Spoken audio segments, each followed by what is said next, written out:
Whether you've got a design nerd in your life, you're treating yourself, or you're sending this to someone who is stumped on what to get you for the holidays, these are some pretty safe, but definitely not boring home decor options. This is not meant to be an exhaustive list, so if you're still unsure, check the comments. And novel concept, you can just give people your price range and ask people what they want. Communication is a fantastic tool. Some of these ideas are free or easily thriftable, while some are lifelong investment pieces, so there's a decent range, and you should be able to find something on this list no matter what your budget is. If you're new here, my name is Medora, I use they, them pronouns, and I make videos about home design for girls, gays, and theys. If you want to see more videos like this, make sure to do all of the algorithm things so that YouTube will actually show you my videos, and let's get into it. Okay, so this first one, I might be a little bit biased, but this first one is to support creators of all sorts, obviously not just content creators. Now, I can't necessarily vouch for every single interior design creator's product line or store, but anything from Paige Wassel's Was store, or Drew's Lone Fox store, or Arvin Olano's rug collection and furniture line are all great options.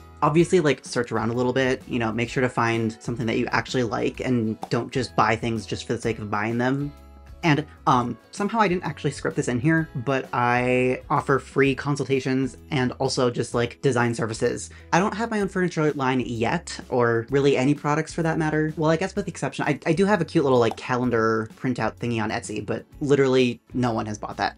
But I do offer free design consultations and also just home design services. So go to medorakia.com if you want more information about that. And if you want to gift someone a virtual design session with me, just email me and we'll figure the money thing out. I'm not a professional at this, you guys. I am just a person with a PayPal. Okay, number 2 is frames, because some people are very particular about the type of art they like, and even within groups of like similar styles or similar themes, sometimes you just like something better than all of the other things, and there's not like a logical reason for why, you're just kind of drawn to it. So it can be hard to gift art unless you like very specifically know this person's taste in art very well. But you can never have too many frames. So whether you DIY frames like Caroline Winkler, or you find some cute like vintage frames, just having a fun, unique frame can really add to the art itself. Number 3 is any sort of textiles from eBay or thrift stores or any other small design companies, especially if they've got a fun color scheme or pattern or something like that. Whether it's a neat blanket, a funky set of napkins, or a unique hand towel, textiles are really just a fantastic way to bring in a little pop of color, a little pop of fun, a little something unexpected, and they're perfect for people who are a little stubborn about receiving gifts and only want things that are practical and necessary and useful. If you are going to get these from a thrift store rather than like a curated Etsy store,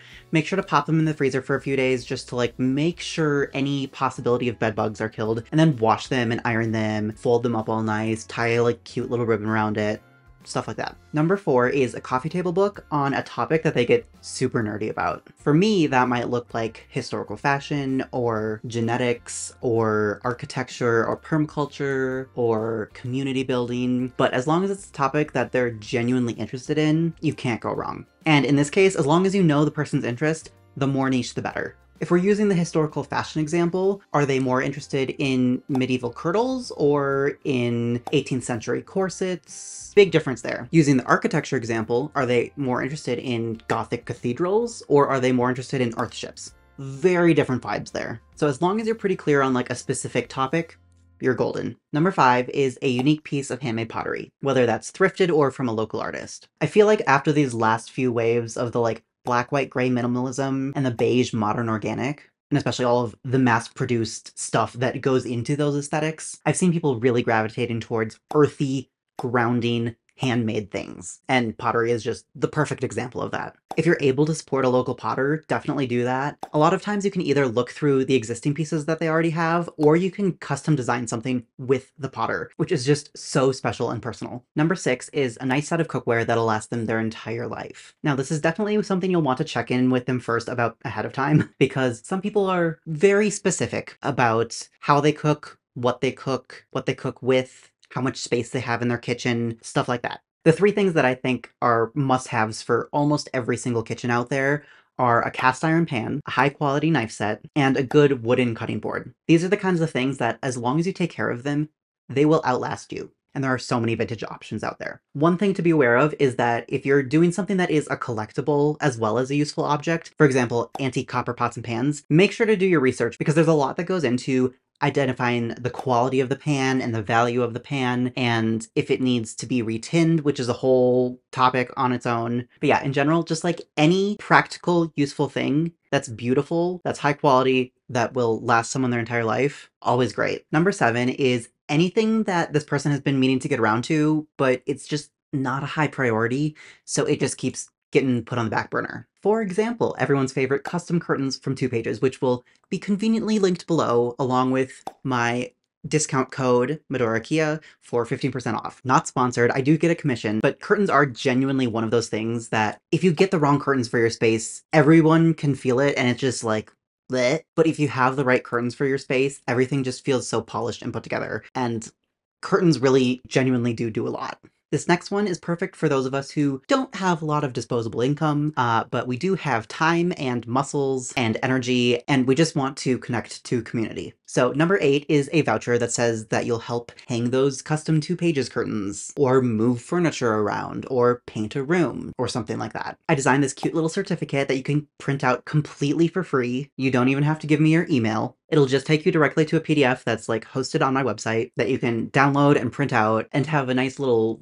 affordable gift. Because in this economy, gifting, I feel like I need to make my own version of that Brittany Broski meme where she's like, gifts in this economy, and then she's like, mutual aid and community support, because that feels accurate to my holidays. I don't remember if I mentioned this at the beginning, but obviously everything will be linked below because I'm trying to like be helpful. Some of them will be affiliate links, but other things are just linked so that you can peruse at your heart's content. Number 9 is any nice little upgrade that they wouldn't buy for themselves, because technically they have something that functions perfectly fine, but something that's just like a much more pleasant version of that. The first thing that's coming to mind is either salt and pepper shakers or salt and pepper grinders. Again, like the kitchen stuff, these are things that you'll use every day. You touch them, they're a very like tactile thing that you hold and maneuver in your hands, and having something that isn't just like the cheap plastic grinder from Costco will be a much more pleasant experience, and will just be one of those things that like improves the quality of your life, just like even just a little bit. I haven't looked this up yet, but I'll go on Etsy and see if I can find some cute ones that I like that I will link below. Last but definitely not least is anything from indigenous owned companies. I especially really love these blankets from Mahota, but I'll include another link below with a bunch of other indigenous brands.